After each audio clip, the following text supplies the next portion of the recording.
পেহেলগামের ভয়াবহ হামলার পর ভারত ও পাকিস্তানের মধ্যে ফের ব্যাপক উত্তেজনা তৈরি হয়েছে। দুই প্রতিবেশী দেশের মধ্যে নতুন করে সামরিক সংঘাত শুরু হয়ে যেতে পারে এমন আশঙ্কা প্রকাশ করেছেন অনেকে। এই প্রেক্ষাপটে চীনের ভূমিকা নিয়ে শুরু হয়েছে জোরালো আলোচনা। চীন ইতোমধ্যেই জানিয়ে দিয়েছে তারা ভারত পাকিস্তানের পরিস্থিতির দিকে সতর্ক দৃষ্টিতে নজর রাখছে। সম্প্রতি পাকিস্তানের উপপ্রধানমন্ত্রী ও পররাষ্ট্রমন্ত্রী ইসহাক দারের সঙ্গে এক আলোচনায় চীনা পররাষ্ট্রমন্ত্রী ওয়াং ই দুই দেশকেই সংযত থাকার আহ্বান জানিয়েছেন।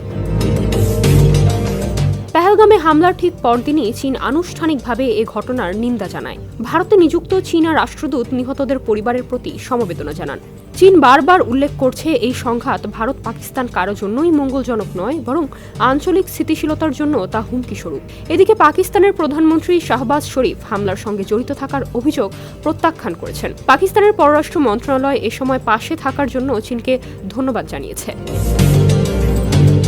পাকিস্তান ও চীনের সম্পর্কের ওপর গভীরভাবে নজর রাখেন এমন একজন বিশেষজ্ঞ কায়েদ-এ-আজম ইন্টারন্যাশনাল ইউনিভার্সিটির অধ্যাপক মোহাম্মদ শোয়েব। তিনি বলেন, পাকিস্তানের নীতি নির্ধারকেরা জানেন চীন সরাসরি কোনো যুদ্ধে সামিল হবে না। অতীতে সীমান্ত উত্তেজনার সময় চীন ভারতের ওপর চাপ সৃষ্টি করতে কিছু পদক্ষেপ নিলেও বর্তমানে চীন ভারত সম্পর্কে কিছুটা ইতিবাচক পরিবর্তন এসেছে। তিনি আরও বলেন, কৃত্রিম উপগ্রহ থেকে শুরু করে তথ্য আদান প্রদানের অনেক ক্ষেত্রেই পাকিস্তান চীনের ওপর নির্ভরশীল। উদাহরণ হিসেবে তিনি বাইডু স্যাটেলাইট সিস্টেমের সামরিক ব্যবহার সক্ষমতার কথাও উল্লেখ করেন, যা চীন শুধু পাকিস্তানকে দিয়েছে। চীনের কূটনৈতিক অবস্থান বরাবরই ভারসাম্যপূর্ণ। অধ্যাপক শোয়েবের ব্যাখ্যায়, চীন কখনো সরাসরি কিছু বলবে না, কিন্তু সবসময় আকার ইঙ্গিতে নিজেদের অবস্থান স্পষ্ট করবে।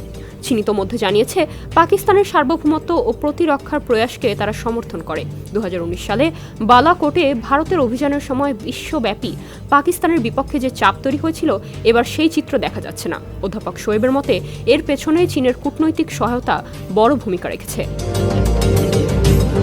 চীনের আন্তর্জাতিক কৌশল বিশ্লেষক আইনার ট্যাঙ্গেন বলেন, ভারত ও যুক্তরাষ্ট্র 2020 সালে যে গ্লোবাল স্ট্র্যাটেজিক পার্টনারশিপ চুক্তি করে সন্ত্রাসবাদ মোকাবিলায় সহযোগিতা চেয়েছে, পাকিস্তান ও চীন তখন থেকে এই ধরনের নীতিগত অবস্থান নিয়েছে। তবে তিনি নিশ্চিত করেছেন এই চুক্তি সামরিক নয় এবং বর্তমানে চীনের একমাত্র সামরিক চুক্তি রয়েছে উত্তর কোরিয়ার সঙ্গে। চীনের অবস্থান এখনও ভারসাম্যপূর্ণ ও কৌশলগত। তারা সামরিক সংঘাত এড়িয়ে চলতে চায় এবং ভারত ও পাকিস্তান উভয়কেই সংযত থাকার আহ্বান জানাচ্ছে। পাকিস্তানের দিক থেকে কূটনৈতিক ও প্রযুক্তিগত সহায়তা আশা করা হলেও সরাসরি যুদ্ধে চীনের অংশগ্রহণ সম্ভাবনা নেই বললেই চলে। ডেস্ক রিপোর্ট, সমকাল।